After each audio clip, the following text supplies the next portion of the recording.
Assalamualaikum warahmatullahi wabarakatuh. Alhamdulillahi rabbil alamin, wassalatu wassalamu ala asyrafil anbiya'i wal mursalin wa ala alihi wa ashabihi ajma'in. Subhanaka la ilma lana illa ma 'allamtana innaka antal alimul hakim, wa la hawla wa la quwwata illa billahil aliyyil azim.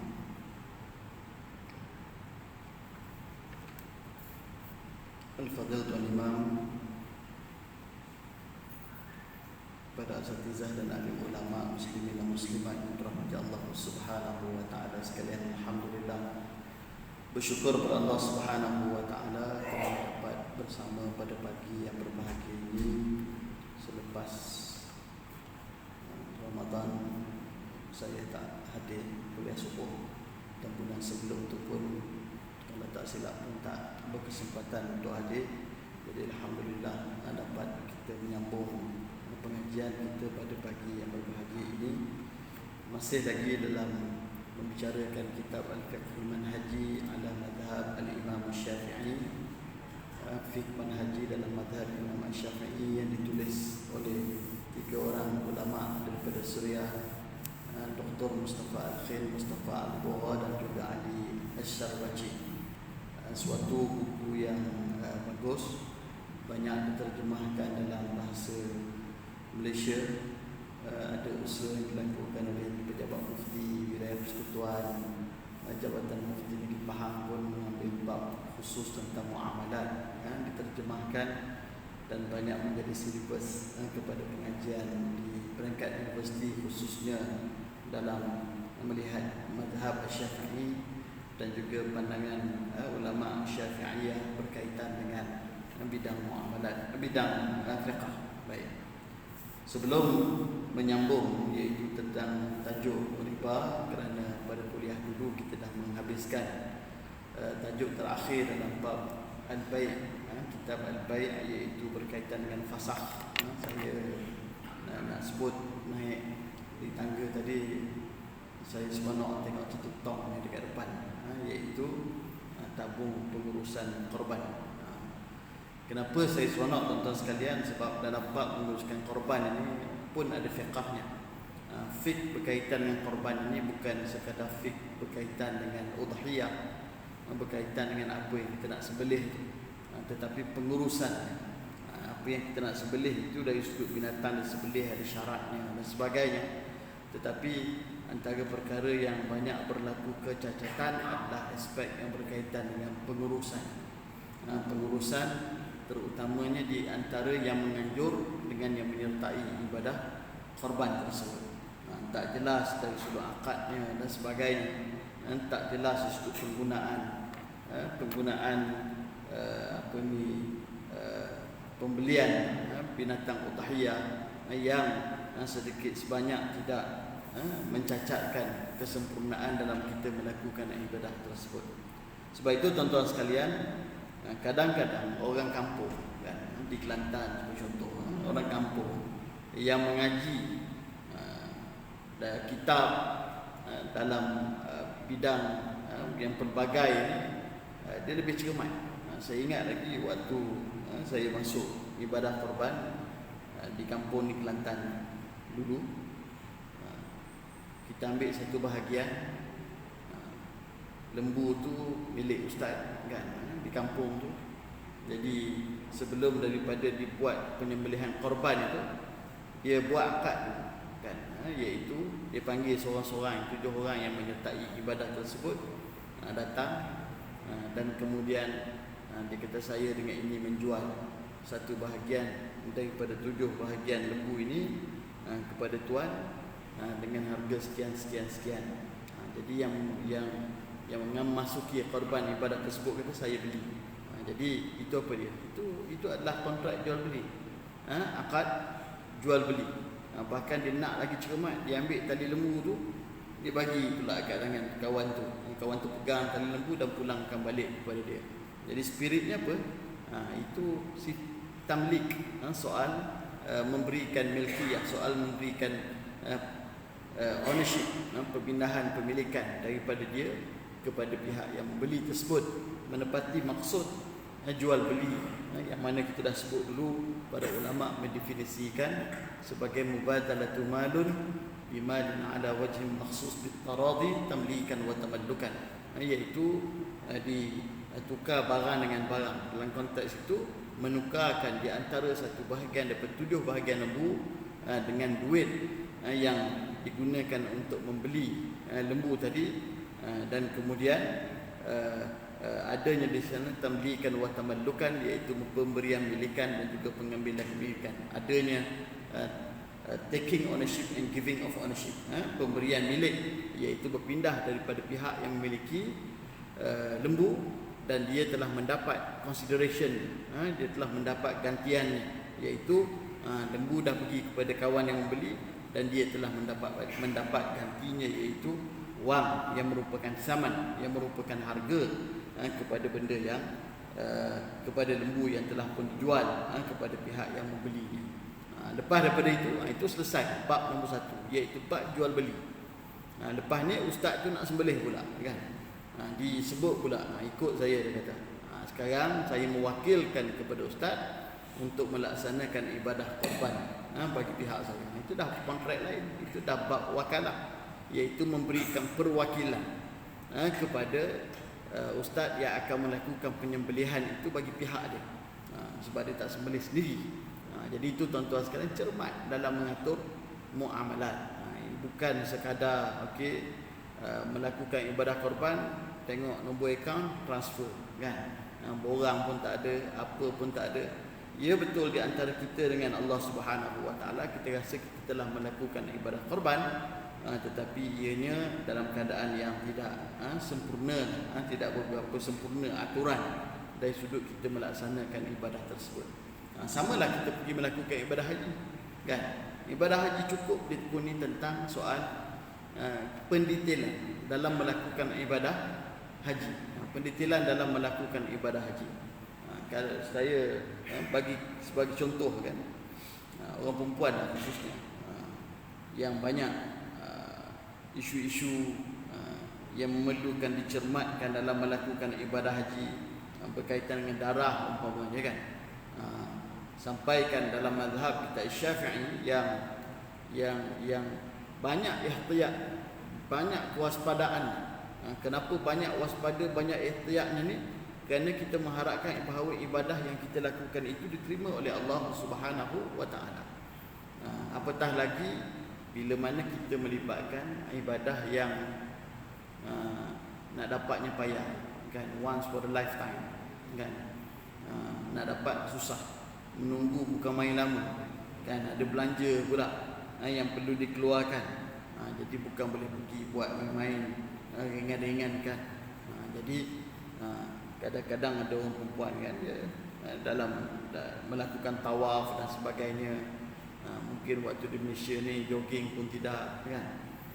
Jadi di sana dah tawaf, tiba-tiba balik ambil cotton pad, tengok ada darah. Jadi darah pertama tu mudah, darah yang pertama tu mudah sedikit dalam bab berkaitan penentuan haid, iaitu mungkin haid ataupun mungkin tidak. Tapi kalau dah cycle haidnya telah berakhir, tiba-tiba tengok ada pula warna pada keluarnya darah itu, barangkali kerana susahnya berjalan dan sebagainya, maka adakah itu haid ataupun tidak. Jadi sebab itulah perlunya merujuk kepada guru-guru pembimbing tersebut untuk memastikan bahawa ianya adalah bukan haid dan sebagainya. Kenapa? Sebab itu adalah ibadah. Begitu juga korban adalah ibadah.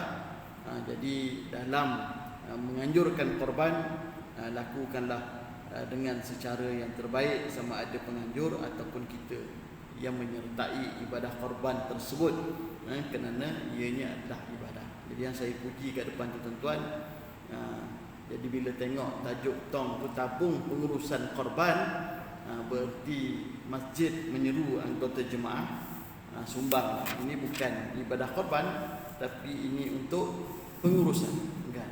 Pengurusan apa dia? Kan barangkali hari tu nak nak minum airnya, t-shirtnya, nak bagi tuala kepada pesertanya dan sebagainya, maka itu datang daripada portion lain, duit lain. yang merupakan sumbangan pengurusan ibadah korban, bukan diambil sebagai satu portion daripada penyertaan peserta-peserta bahagian demi bahagian dalam ibadah korban tersebut. Jadi tuan-tuan, saya ucapkan tahniahlah kepada amalan yang baik yang ada di sini, dan yang lain tu cubalah lihat supaya lebih sempurna fiqh dalam bab udhiyah, dalam bab pelaksanaan ibadah korban kita ini.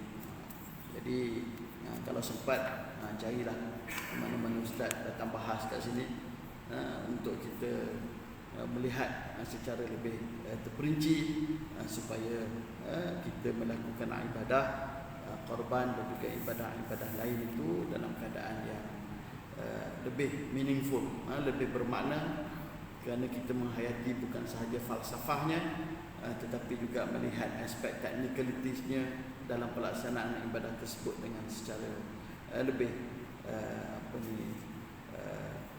lebih faham, mudah-mudahan. Baik. Jadi tajuk kita hari ini tuan-tuan sekalian adalah setelah daripada pengarang kita yang 3 orang ini meletakkan bab yang pertama dalam buku muamalat ataupun jilid babul muamalat ini, tajuk al-bai', yang tajuk yang kedua yang disusun oleh mereka adalah bab ar-riba. Bab riba. Jadi seperti mana kita dah sebutkan dahulu bahawa Allah Subhanahu wa taala dalam Al-Quranul Karim telah pun merangkaikan kedua-dua al-bai' dan juga ar-riba tersebut. Seperti mana Allah menyebutkan wa ahallallahu al-bai'a wa harrama ar-riba. Allah Subhanahu wa taala telah menghalalkan jual beli dan Allah Subhanahu wa taala telah mengharamkan riba. Jadi ini 2 batu tanda yang Allah Subhanahu wa taala letakkan dalam Al-Quran. Satu yang represent perkara-perkara yang dihalalkan dalam bab muamalat, iaitu al-bai', jual beli. Manakala yang kedua yang mewakili perkara yang diharamkan oleh Allah Subhanahu wa taala, iaitu ar-riba. Bukanlah bermaksud bahawa hanya riba sahaja diharamkan, tetapi riba itulah yang diharamkan yang paling banyak dilakukan manusia. Daripada zaman Nabi sallallahu alaihi wasallam, zaman jahiliyah dan juga zaman-zaman sebelum daripada itu, dan dalam tamadun manusia. Sebab itulah persoalan berkaitan dengan riba ini juga disebut oleh adyan as-samawiyah, agama-agama langit yang terdahulu, yang datang dalam kitab Taurat, dalam kitab Injil juga menyentuh tentang. Jadi benda itu telah menjadi suatu culture, menjadi suatu budaya, kehidupan bagi masyarakat dunia daripada zaman dulu sampailah kepada zaman Nabi kita Muhammad sallallahu alaihi wasallam, dan ianya mewakili menjadi sebagai salah satu perkara yang diharamkan oleh Allah Subhanahu wa taala di dalam Al-Quran Karim dalam bab yang berkaitan dengan muamalat. Jadi bukan riba saja haram, yang lain pun ada lagi. Contoh apa dia? Selalunya para ulama bila menyebutkan tentang bab muamalat, ada 3 perkara utama yang diharamkan. Kalau orang-orang di Indonesia, dia kata ada maghrib. Dia kata, apa dia maghrib? Ma tu maisir, maghrib maisir, GH itu gharar, kemudian riba. Ini saya pergi satu seminar di Indonesia, seorang speaker tu sebut macam tu lah. Dia kata yang diharamkan di dalam bab muamalat ini adalah maghrib. Dia kata, kan mula-mula confuse juga mendengar, kan? Yang diharamkan maghrib. Lepas dia explain baru faham apa dia maghrib. Dia kata yang pertama ma itu maisir, yang kedua GH itu gharar, dan yang ketiga itu adalah rib, itu ada riba. Jadi memang ulama rangkaikan 3 inilah, riba, gharar, maisir. Cuma maghrib tu dia terbalik, maisir dulu baru gharar dan baru riba. Jadi riba jelas haram. Begitu juga gharar, kan? Gharar adalah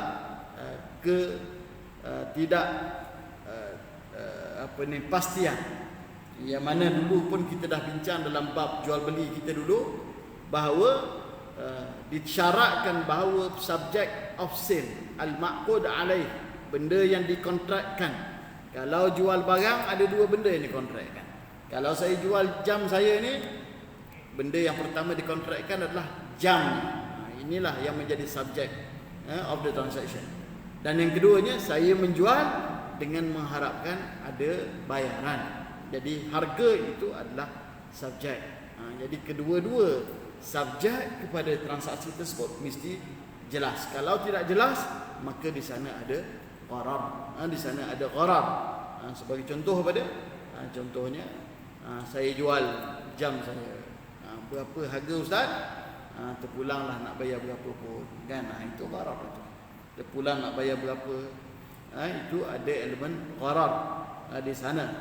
Ataupun sebagai contoh, gharar yang lebih besar lagi, sebab ulama membagikan gharar ini secara asasnya kepada 3. Yang pertama gharar fahish, gharar yasir, dan gharar la yumkin ihtiradu anhu, iaitu gharar yang major, yang besar. Dan gharar yang besar ni itu membatalkan kontrak.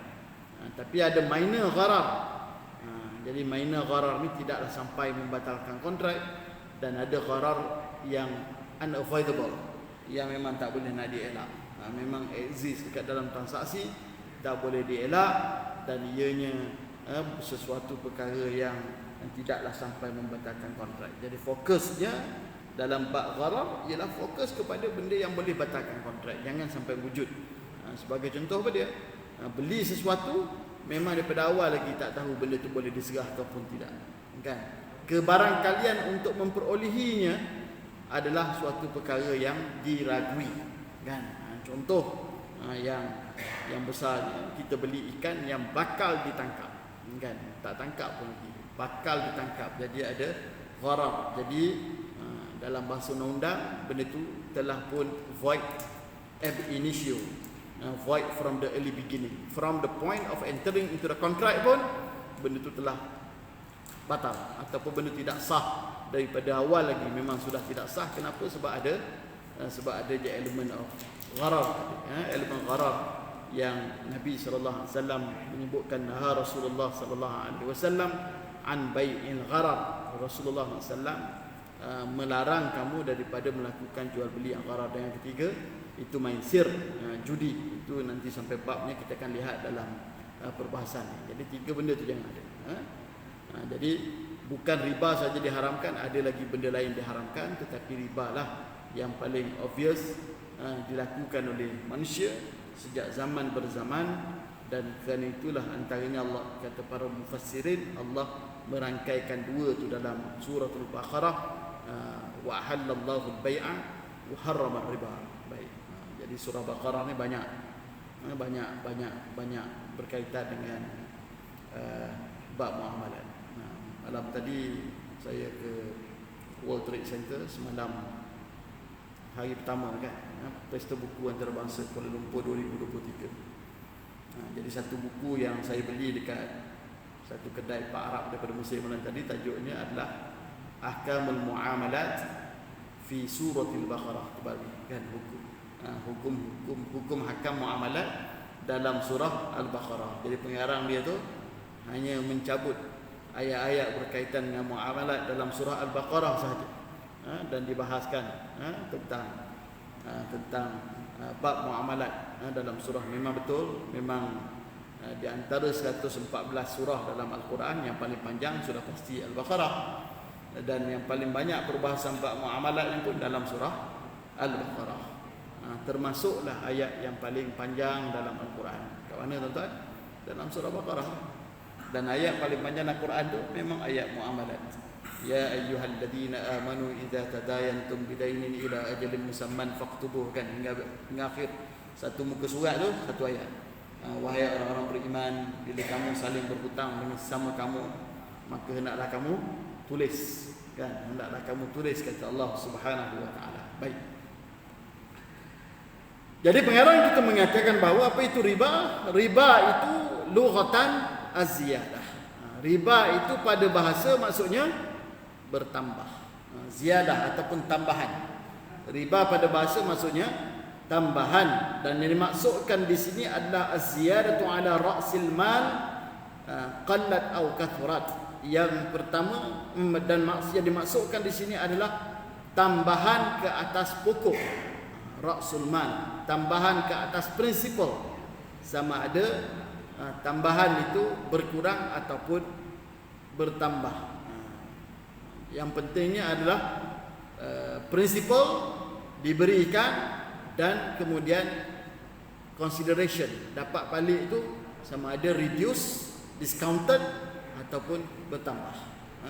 Jadi itulah yang dimaksudkan dengan maksud riba. Maka itu Allah Subhanahu wa taala menyebutkan dalam surah Al-Baqarah ayat 279 untuk memberikan makna riba ini. Allah mengatakan wa im tubtum falakum ru'usu amwalikum la tazlimuna wa la tuzlamun. Fokus kita adalah kepada perkataan ru'usu amwalikum. Wa in tubtum, kalau kamu sekalian bertaubat, kata Allah Subhanahu wa taala, falakum ru'usu amwalikum, maka kamu dapatlah, bagi kamulah pokok modal kamu, bagi kamu prinsipal asal kamu. La tazlimun, kamu tidak menzalimi orang dan kamu juga tidak dizalimi. Jadi ini ayat yang terakhir yang Allah Subhanahu wa taala turunkan dalam proses pengharaman riba yang dilakukan secara gradual. Kan Allah taala tak haramkan terus. Dan banyak perkara pun kalau kita melihat dalam tasyri' al-Islami ini, pensyariatan Islam, perkara itu diharamkan secara berangsur-angsur. Apa contoh lain? Judi pun Allah Taala tak haramkan sekaligus. Kan? Minum arak pun Allah Taala tak haramkan sekaligus. Kan? Dia bermula dengan beritahu ada baik ada buruk. Kan? Yas'alunaka 'anil khamri wal maisir qul fihi ma ithmun kabir wa manafi'u lin-nas. Kan? Bagi mereka tanya kamu tentang arak, khamar wal maisir, khamar dan juga judi, beritahulah wahai Muhammad, di dalamnya ada dosa dan juga di dalamnya itu ada manfaat. Kalau dalam bab arak tu, bahawa sahabat Nabi sallallahu alaihi wasallam solat, dan kemudian Allah Subhanahu wa taala turunkan ayat la taqrabus salah wa antum sukara hatta ta'lamuna ma taqulun. Jangan kamu dekati salah dalam keadaan kamu mabuk, sehinggalah kamu faham apa yang kamu baca. Jadi jangan sembahyang dalam keadaan kamu mabuk, kata Allah Subhanahu wa taala, sehingga kamu faham apa yang kamu baca. Sebagian sahabat mengambil itu sebagai pengharaman, sebab orang yang mabuk, dia tahu ke mabuk dia bila. Dia mabuk, dia tahu ke mabuk dia tu habis bila. Jadi sahabat Nabi sallallahu alaihi wasallam sembahyang pada waktunya itu satu perkara yang penting, dan mereka melakukannya seperti mana diajarkan oleh Rasulullah SAW. Jadi Quran kata jangan dekati salah dalam keadaan kamu mabuk. Jadi itu telah pun menyebabkan para sahabat sebahagiannya yang sebelum itu minum arak, seperti mana budaya Arab pada ketika itu, berhenti. Kenapa? Sebab takut nanti masih mabuk dan masuknya waktu salah. Sehinggalah kemudian Allah Subhanahu wa taala benar-benar menurunkan ayat yang terakhir, kan, hurrimat alaikumul khamru wal maisir. Hurrimat, sekarang telah pun diharamkan. Para ulama yang membahaskan tak sebab nuzul mengatakan bahawa Sayyidina Umar Al-Khattab bila turun saja ayat ini, dia ambil tong arak duduk dalam rumah dia, keluar ke jalan, dia tuang habis arak dia bila turun ayat hurrimat alaikumul khamru wal maisir wal ansab wal azlam rijsun min amali syaitan fajtanibuh, akhir tersebut. Begitu juga dalam bab berkaitan dengan perkara-perkara lain, ada yang diharamkan secara gradual, dan riba pun sama. Dan ayat yang kita baca ini, wa in tubtum falakum ru'usu amwalikum la tazlimuna wa la tuzlamun, ini adalah ayat pengharaman secara batah terakhir. Daripada awal Allah Taala menyebutkan ya ayyuhalladzina amanu, kan, wahai orang-orang yang beriman, ittaqullah wa dharu ma baqiya minar riba, kamu bertakwalah kepada Allah, kamu tinggalkan saki baki riba. Saki baki riba in kuntum mu'minin, kalau betul kamu orang yang beriman. Ini yang terakhir. Jadi yang fokus kita dalam ayat ini adalah ru'usu amwalikum, iaitu pokok modal kamu, iaitu apa-apa yang bertambah di atas pokok modal. Jadi pokok modal prinsipal. Jadi dengan merujuk kepada ayat ini dan perbahasan ini, maka para ulama merumuskan bahawa ianya berkaitan dengan soal pinjam, meminjam. Itu asas dia.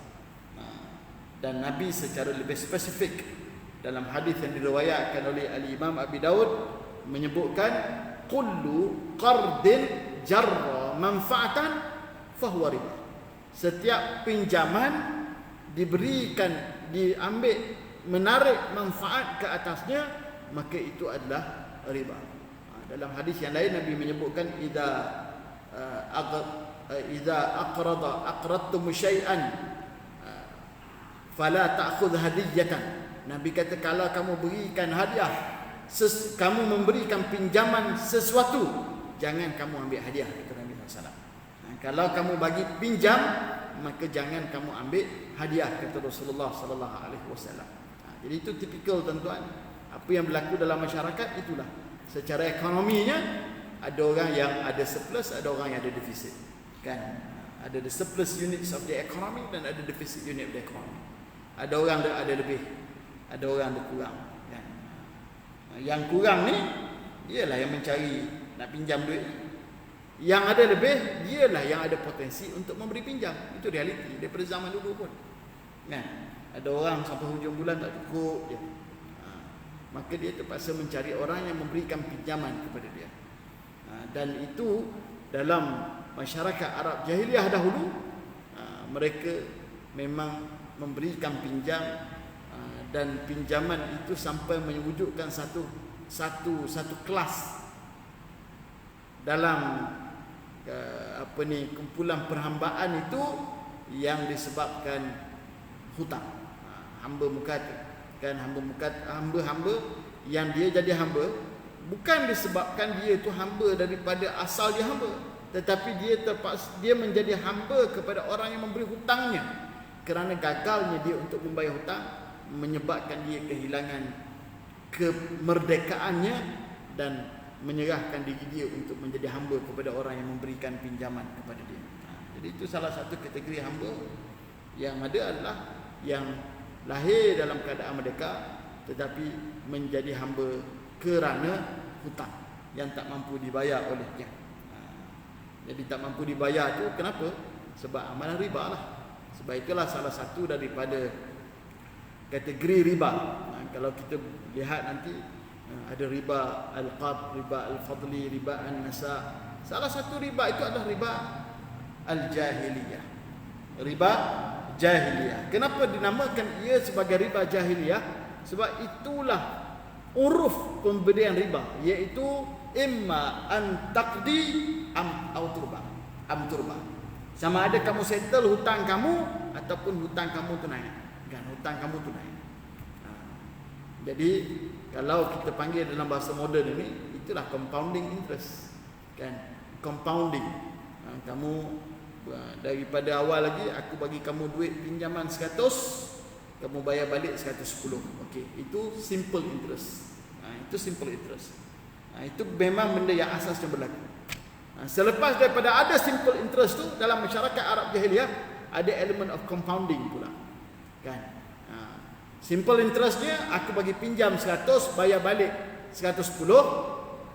Tapi pada tarikh sekian, katakan pada tarikh 31 hari bulan Ogos 2023, tapi kalau tak mampu nak bayar, setiap hari kelewatan itu naik berapa lagi? Naik RM1. Jadi yang naik RM1 itu adalah compounding interest. Jadi kalau kita translate benda tu dalam bentuk graf, kan, kita akan tengok graf tu melengkung naik ke atas, kan. Tuan-tuan pergilah suruh anak-anak tuan-tuan tu masukkan data tu dalam Excel sheet, lepas tu translate jadi graf, dia akan jadi graf gitu melengkung. Dan itulah yang kemudiannya menyebabkan si penghutang akan berakhir dengan prinsipalnya lebih kecil ataupun ribanya menjadi jauh lebih besar daripada prinsipal yang dipinjam awal. Dan itulah yang menjadi amalan pada zaman masyarakat jahiliyah pada ketika itu. Baik. Dan berterusan pada zaman sekarang pun ada lagi yang mengamalkan memberikan pinjam Jadi kalau dalam konteks kita secara peribadi tuan-tuan sekalian, yang ni kita perhatilah kehidupan kita ini. Saya pernah mengajar bagi kuliah di satu masjid di Kota Kinabalu satu ketika dulu. Bab ni lah juga kan. Saya baca ayat 277 dalam surah Al-Baqarah tu. Yang wa halallahu al-bai'a wa harrama riba. Kemudian tiba-tiba lepas tu ada seorang pakcik datang, dia kata, "Ustaz, tahun 60-an dulu jiran saya anak nak masuk universiti." Kan anak nak masuk universiti tak ada duit. Suap bapak dia tak ada duit. Jadi saya bagi pinjam duit kepada bapak dia, dan apa yang saya dapat daripada bapak dia lebih tinggi daripada pokoknya. Jadi contohnya bagi pinjam 1,000, bayar balik mungkin 2,000 kan. Jadi 1,000 campur 1,000 ataupun 1,000 campur 1,500. Waktu tu dia kata dia pun tak adalah senang sangat. Tapi dia dapatlah balik pokok modal dia, prinsipal dia campur dengan apa yang hari itu baru dipaham itu riba semua. Menepati maksud hadis tadi, kullu qardin jarra manfaatan fahuwa riba. Itu pinjaman yang dibagi itu pinjam. Kalau pergi bedah transaksi itu pun itu adalah lending and borrowing. Kalau tulis agreement pun jelas. I hereby lend and I hereby borrow. Aku dengan ini bagi pinjam dan aku dengan ini meminjam. Tak ada maksud lain. Memang maksudnya pinjam. Memang memberikan pinjam. Jadi daripada apa yang dibayar oleh orang tu, kemudian dia meniaga sampailah dia kemudiannya jadi orang senang. Jadi dia rasa yang dia jadi senang ni asalnya daripada apa? Daripada riba tadi. Pokok modal tadi itulah yang kemudian dia telah meniaga dan senang. Tapi pada ketika itu dia pun tak tahu bahawa itu adalah satu perkara yang merupakan riba. Jadi soalan dia, saya kena sedekah semua ke harta saya ni Ustaz? Itu dia. Macam mana tuan-tuan? Kan? Jadi apa yang dibuat dulu tu kerana dia ignorance, jahalah. Dia pun tak tahu. Dia tak tahu. Dan Allah Subhanahu wa taala menyebut dalam ayat yang dirangkaikan dengan wa'ahallallah tu, apa dia? Faman ja'ahu mau'izatan mir rabbih fantaha falahu ma salafa wa amruhu ila Allah wa man 'ada faulaika ashabun nari hum fiha khalidun. Barang siapa yang telah pun sampai kepada dia peringatan, baru dia acknowledge salah rupanya kan. Fantaha, dia berhenti. Wa amru falahu ma salaf, bagi dia lah yang lepas. Wa amruhu ila Allah, urusan dia tu baliklah pada Allah. Kan itu yang dah lepas. Kan? Jadi lepas taubatlah. Apa maksud taubat? Taubat bukan taubatan nasuha. Kita pun dah belajar dah apa maksud taubatan nasuha kan. Taubatan nasuha maksudnya betul-betul menyesal.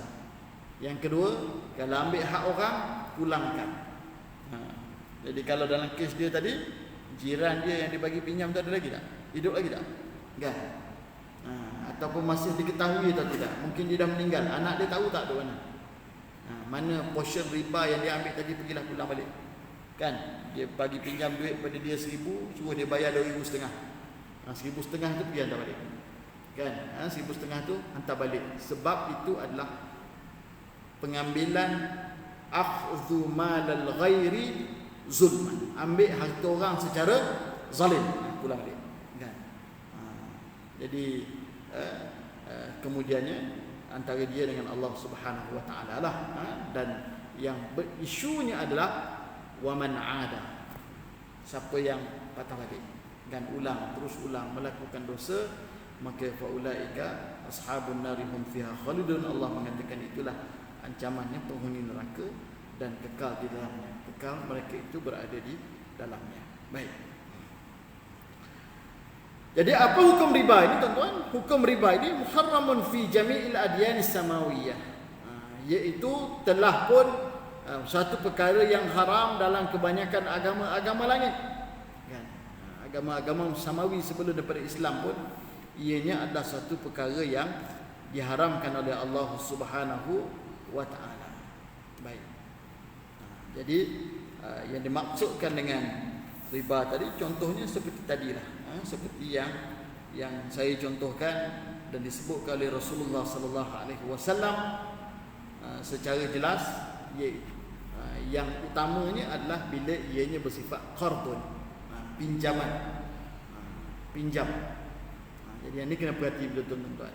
Jadi kalau transaksinya itu bukan pinjam, dilakukan transaksi tersebut sebagai cara-cara istismar pelaburan yang betul, walaupun amountnya nampak sama, maka itu suatu perkara yang diharuskan oleh syarak. Saya bagi contoh.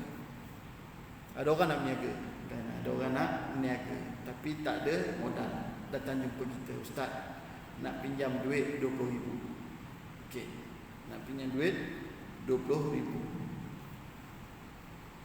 Saya kata, kalau saya bagi kepada dia 20,000, saya letak syarat kepada dia, awak bayar balik kepada saya 25,000. Atau kita tak ada letak satu amount yang bulat macam tu. Kita kata percentage of the loan. Saya bagi awak bagi pinjam awak 20,000, tapi pulangkan kepada saya dengan 5% additional. Tapi kalau cuba translate ke dalam nombor pun dapat juga kan. 5% daripada 20,000 dapatlah amount dia. Jadi itu riba al-qard. Riba al-qard. Okey. Tapi kalau kita kata kepada dia, aku bagi kepada kamu 20,000, ini adalah mudharabah. Mudharabah apa maksudnya? Bagi pinjam saya tak nak, tapi participating in your business as one of the shareholder, ataupun kita create partnership yang mana saya bagi awak modal untuk awak mulakan bisnes, dan awaklah yang operate bisnes tersebut, saya jadi partner sebagai yang bagi financial capital kan, modal dalam bentuk kewangan. Dia tu mengurus modal dalam bentuk bukan kewangan, non financial capital. Apa dia? Yang bagi resources, masa, yang duk jaga kedai dan sebagainya dia kan? Yang duk jaga kedainya dia. Jadi kita persetujukan dia, kalau ada keuntungan, maka keuntungan ini peratusan ataupun nisbah pembahagian keuntungannya adalah sekian-sekian, 30, 70 ke dan sebagainya. Maka itu tak ada masalah. Memang proses of bagi 20,000 berlaku. Yang pertama bagi pinjam, kalau kenakan wajibkan dia bayar lebih, itu riba al-qard. Ataupun yang kedua tak bagi, bukan pinjam. Kalau kita semak transaksi itu, maka transaksi itu sebenarnya menepati apa yang disebut sebagai mudharabah. Apa yang disebut sebagai mudharabah, maka itu adalah suatu perkara yang diharuskan oleh syarak. Jadi dalam konteks mudharabah ni, adakah berlaku keadaan di mana orang yang mengambil modal tadi garanti profit? Tidak kan? Jadi profit dia tak garanti. Andai kata dia mula garanti profit, itu ada masalah dari hukum syarak kan? Sebab mana kita tahu ada profit ke tidak? Tuan-tuan, bukan tuan-tuan lah, saya lah, malam tadi tidur dalam kepala pagi ni nak datang kuliah subuh kat sini. Boleh ke saya garanti saya bangun pagi tadi? Kan? Sama ada tak terkejut tidur ke, ataupun sampai sudah tak bangun-bangun dah. Sampai sudah tak bangun-bangun, imam telefon handphone saya, ustaz kat mana? Orang rumah saya angkat. Ustaz baru je menghembuskan nafas terakhir tadi. Kan? Tak boleh garanti. Sama lah meniaga pun boleh garanti profit. Sebulan daripada sekarang dapat berapa? Tak boleh. La ya'rifu nafsu bima taksibu ghada. Manusia tak tahu esok nak jadi apa. Kan? Kita pun berjalan dalam keadaan atas dunia ni kan, dengan merendah diri lah. Oleh kenapa? Oleh kerana kita tak tahu apa nak berlaku ke depan. Nak travel contohnya kan. Saya petang sekarang lepas asar plan ni nak travel ke Terengganu.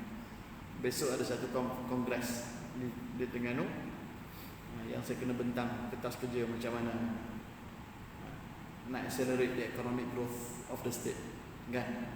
Jadi itu plan. Itu plan. Tapi apa yang berlaku ke depan? Wallahu a'lam, kan? Kita tak tahu apa yang boleh berlaku ke depan. Jadi kalau tak boleh, kita tak tahu, sebab itulah jangan lupa doa, kan? Jangan lupa tawakal kepada Allah Subhanahu wa taala, termasuk dalam bab bisnes. Kita sayang 20,000 kita bagi kepada dia yang berniaga, kan?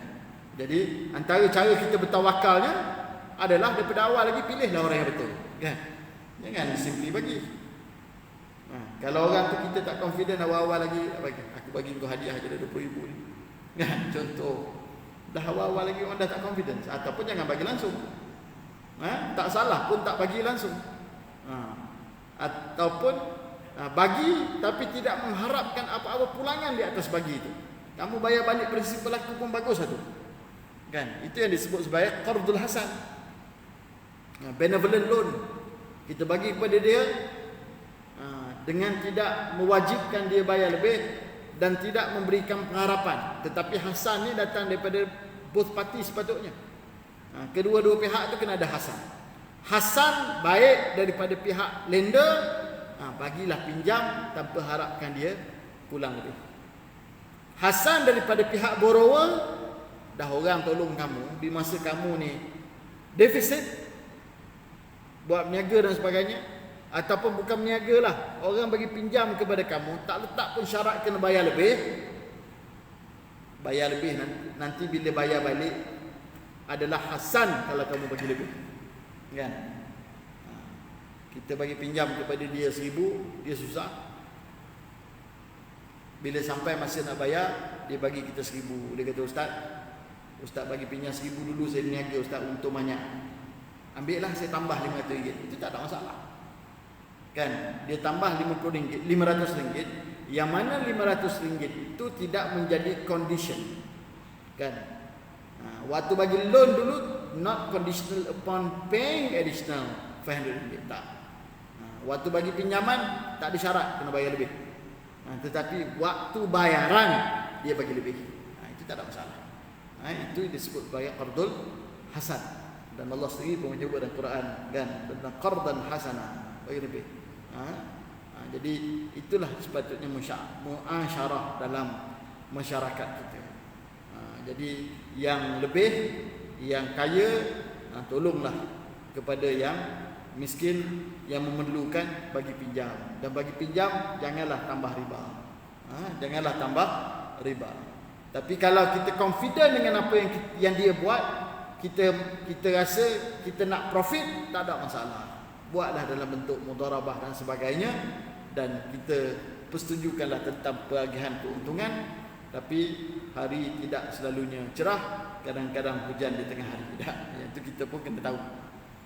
Tidak semua bisnes akan berakhir dengan untung, ada juga bisnes yang lingkup. Jadi bila sampai, kalau takdir Allah kita lah yang terkena dengan lingkup tersebut, terimalah hakikat.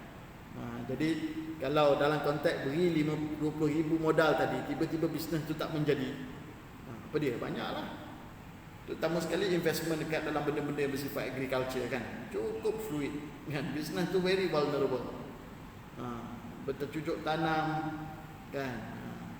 Tengok sekarang lah apa yang berlaku kepada orang yang tanam apa tu, watermelon, timun Cina, tembikan, kan? Hari tu RM4 sekilo, sekarang RM1 sekilo. Yang tu dari sudut pengurusannya, apa patut dia buat? Menguruskan demand dan supply lah. Sebab tak ada orang yang melihat secara apa ni, yang tolong koordinat. Benda tu boleh tanam bila-bila je, bukan bermusim, bukan? Tak ada orang yang study berapa sebenarnya keperluan timun Cina. Dan kita dah tahu dah dia punya tempoh penanaman berapa lama sehingga dia boleh mendatangkan hasil. Semua pakat mula tanam pada bulan 1, mulalah pada bulan yang tu berlaku terlebih supply, menyebabkan harga jatuh. Tapi kalau ada orang yang tolong jaga, ada orang mula bulan 1, ada orang mula bulan 2, ada orang mula bulan 3, jadi secara berterusan sentiasa ada supply dan sentiasa boleh maintain harga tembikai tersebut. Jadi itu semua adalah manajemen, tuan-tuan. Itu semua adalah soal manajemen pengurusan yang kita perlu lakukan sebagai seorang manusia. Jadi kalau kita tidak bernasib baik, maka modal kita pun habis. Itulah spirit dalam bab mudharabah pun. Kita patut tanggunglah kerugian itu selari dengan modal kita lah. Selari dengan jumlah modal yang kita, ratio modal kita. Kalau kita the only funder, jadi we have to absorb 100% of losses lah. Kita sebab kita bagi duit, dia bukan tak, dia sebagai pengurus dana kita tadi, ataupun mudarib dalam istilah kontrak itu, dia bukan tak rugi, dia perugi. Kita bagi duit je, dia yang duduk hari-hari dekat situ kan, habis masa, habis efforts, tiba-tiba tak ada hasil juga, jadi dia pun telah pun menanggung kerugian juga. Bukan kita seorang sahaja yang menanggung kerugian. Jadi itu spiritnya. Dan itulah yang dilakukan oleh Rasulullah sallallahu alaihi wasallam. Bila kita membaca sirah Nabi, Rasulullah sallallahu alaihi wasallam membawa harta dagangan yang diberikan oleh orang-orang Quraisy kepada baginda sallallahu alaihi wasallam itu. Para ulama kata kontrak ini adalah mudharabah ataupun qirad. Jadi qirad dan mudharabah ni sama saja. Jadi Nabi bawa tu atas dasar mudharabah, dan Allah sendiri pun dalam Quran menggunakan istilah yadribuna fil ardi. Darb, yadribun ni melipat bumi. Apa maksud yang melipat? Berjalan di atas muka bumi jauh, usaha untuk apa? Usaha untuk mencari pulangan. Dan itulah yang dilakukan oleh Rasulullah. Itulah yang telah dilakukan oleh masyarakat perniagaan pada ketika itu. Li'ila fi Quraisy ila fihim rihlatash shita'i was-sayf. Li'ila fi Quraisy, untuk mengamankan orang-orang Quraisy kan, untuk dijinakkan orang-orang Quraisy. Untuk diamankan orang-orang Quraisy, diamankan apa? Ila fihim rihlatash shita' was-sayf, iaitu diamankan rihlah mereka, iaitu perjalanan mereka pada musim syita dan juga pada musim saif. Pada musim panas dan juga pada musim sejuk. Semasa summer dan juga semasa winter. Jadi apa maksudnya? Sebab apabila datangnya musim summer, maka mereka akan menuju ke atas, kan, pergi bawa barang perniagaan menuju ke arah utara, pergi ke Damsyik. Bahkan Rasulullah SAW pergi sampai ke Bahrain. Jadi Nabi tuan-tuan bukan peniaga kecil, bukan petty trader tuan-tuan, bukan. Nabi ni bukan nasi lemak tepi jalan, bukan. Tapi Nabi ni adalah peniaga antarabangsa, kan, berjalan di tengah padang pasir, meniaga jauh, bawa barang perdagangan orang, bawa barang dagang daripada Mekah, jual di pekan-pekan, jual di bandar-bandar, pindah daripada bandar ke bandar ke bandar. Habis barang dagangan, beli dengan modal tu, beli barang baru, pergi jual pula tempat lain. Bila datang musim saif, datang musim sejuk, maka balik dan pergi pula menuju ke Yaman, kan, yang dekat dengan Al-Khat Al-Istiwa, kan. Kita guna bahasa Melayu pada Khatul Istiwa. Jadi itu bahasa Arab tu. Al-Khat Al-Istiwa, garis tengah, kan. Khatul Istiwa tu kan garis tengah, hemisfera, garis tengah. Jadi logiknya yang mendekati garis tengah ni, dia lebih panas daripada yang lain. Jadi bila datang musim saif, datang musim sejuk, maka pergi berniaga sampai ke bawah pula, bawa barang dagangan yang dibeli daripada atas. Jadi that is the supply chain yang berlaku pada ketika itu, kan. Pergerakan barang dan sebagainya yang berlaku pada zaman Nabi sallallahu alaihi wasallam, dan Nabi kita tu adalah seorang peniaga besar. Sampai satu peringkat, waktu umur 17 memang Nabi meniaga sendiri. Tapi lepas pada tu Nabi dah tak meniaga dah. Nabi jaga HQ je dekat Mekah. Orang lain yang bawa barang merupakan kafilah dagang baginda sallallahu alaihi wa alihi wasallam. Nabi cuma kontrol perniagaan daripada ibu pejabat baginda sallallahu alaihi wasallam di Makkahul Mukarramah. Makkahul Mukarramah, dan kontraknya apa? Mudharabah. Para ulama mengatakan kontraknya itu adalah kontrak mudharabah yang dilakukan. Nabi tak ada modal asal. Nabi sallallahu alaihi wasallam anak yatim, ayah miskin, mak miskin. Jadi Nabi grow perniagaan baginda sallallahu alaihi wasallam daripada modal kepercayaan yang diberikan oleh orang-orang Mekah, dan orang Mekah percaya kepada Rasulullah SAW disebabkan sifat amanah yang ada pada baginda sallallahu alaihi wasallam. Jadi kontraknya itu adalah kontrak mudharabah. Jadi kalau itu tak jadi masalah. Yang menjadi masalahnya adalah masyarakat Arab pada ketika itu ada di kalangan mereka, kau nak berniaga bagi modal, nanti bayar begini, risiko tak nak ambil kan. Sedangkan prinsip yang Islam berikan adalah al-ghurmu bil ghunmi, no risk no gain. In order to get gain, you have to take the risk. That's the principle. Ambillah risiko, barulah layak untuk mendapat gain. Baru layak mendapat gain. Beri pinjam, the only risk yang dia ada adalah credit risk, risiko orang tak bayar balik. Tapi risiko lain yang berkaitan dengan production semua tak tanggung. Itu semua masalah kau, kan? Itu semua masalah kau. Niaga jadi macam mana itu masalah kau. Yang penting duit aku bayar balik, dan bayar balik pula dengan interest. Itulah tuan-tuan yang dimaksudkan dengan riba yang asal. Kenapa saya sebut riba yang asas? Sebab ada pecahan-pecahan kecil, insya-Allah kita akan teliti pada kuliah yang akan datang, insya-Allah. Jadi hikmahnya, kenapa Allah Subhanahu wa taala mengharamkan riba, kata pengarang kita, yang pertama sekali adalah dia yusabbibul adawat bainal afrad, dan dia telah menyebabkan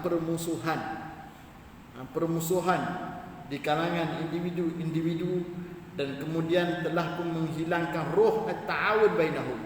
Hilanglah semangat tolong menolong di kalangan mereka, kan? Hilang semangat tolong menolong, kan? Tak pernah bagi pinjam duit kat orang tak bayar. Saya pernah, kan? Bagi pinjam duit kat orang tak bayar. Walaupun bukan bagi riba pun, kan? Bukan bagi riba pun, kita bagi pinjam, patut dia bayar balik. Zaman saya pergi sekolah dulu, sampai sekarang saya ingat ada seorang kawan tu,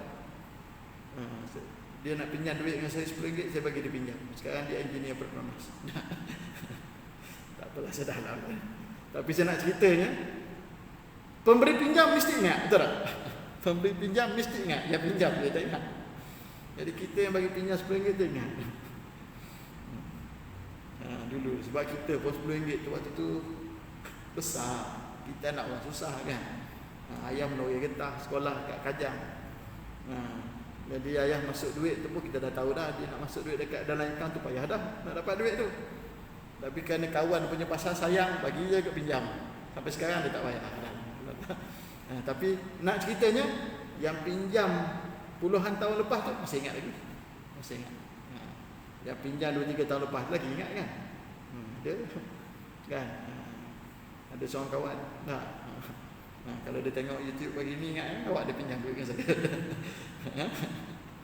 Kawan dia jumpa saya nak balik KL, dia daripada Kuala Terengganu, call saya, beritahu dia ada masalah semua. Okey lah, saya kata datang airport lah, saya bagi pinjam duit RM3,000 pada dia.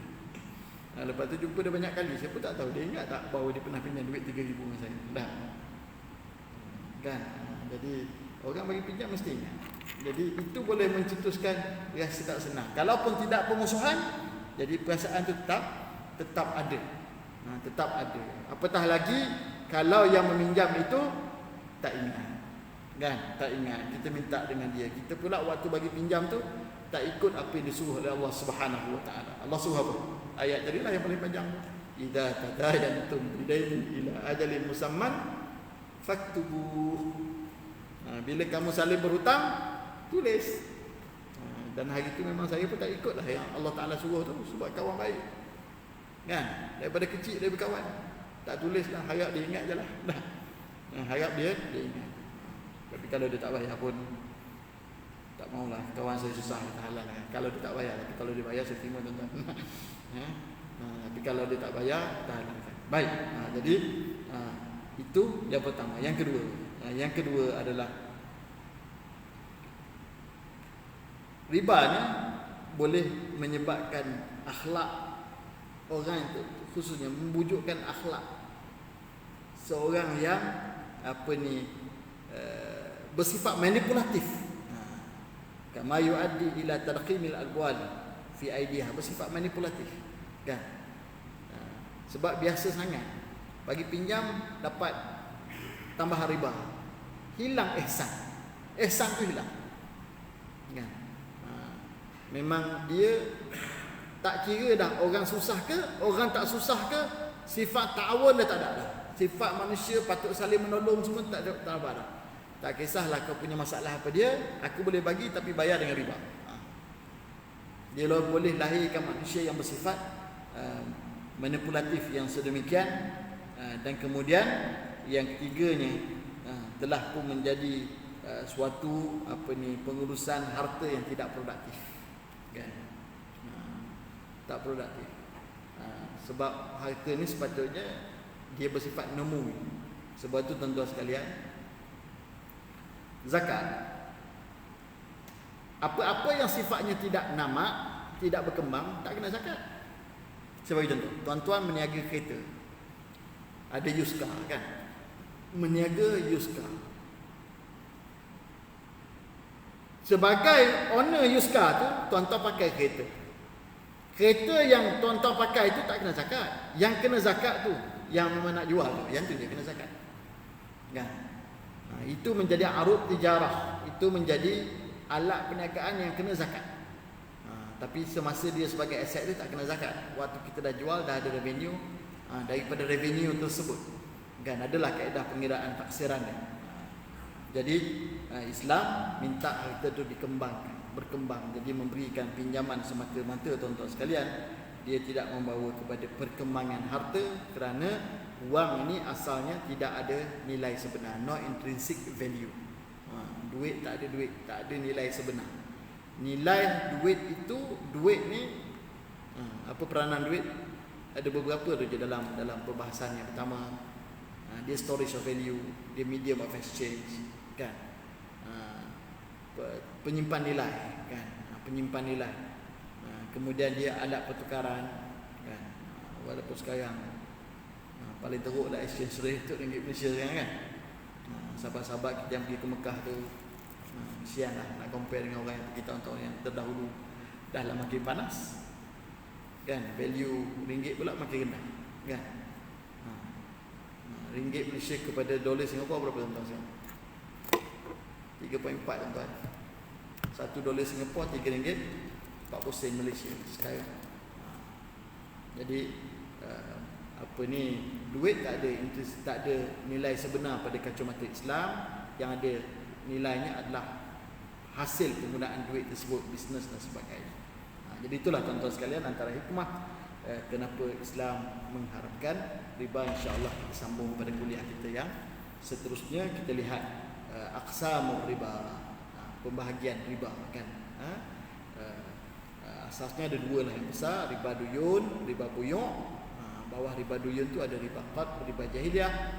Di bawah riba buyu' tu ada riba al-fadli dan juga riba an-nasa' atau riba an-nasi'ah. InsyaAllah kita lihat pada kuliah bulan yang akan datang. Itulah sekadar tuan-tuan sekalian, mudah-mudahan memberikan sedikit pengertian kepada kita dalam persoalan berkaitan dengan muamalat yang merupakan salah satu cabang daripada kehidupan kita ini. Atas salah dan silap saya mohon ampun dan maaf. Aqulu ma tasma'un wa astaghfirullahal azim li wa lakum. Wassalamualaikum warahmatullahi wabarakatuh. Bismillahirrahmanirrahim. Allahumma nawwir qulubana bi nuril hidayatin kama nawwartal arda bi nuril syamsi abadan abadan bi rahmatika ya arhamar rahimin. Allahumma rabbana hab lana min azwajina wa dhurriyyatina qurrata a'yun waj'alna lil muttaqina imama. Wa sallallahu ala sayyidina Muhammadin wa ala alihi wa sahbihi wa sallam. Alhamdulillah.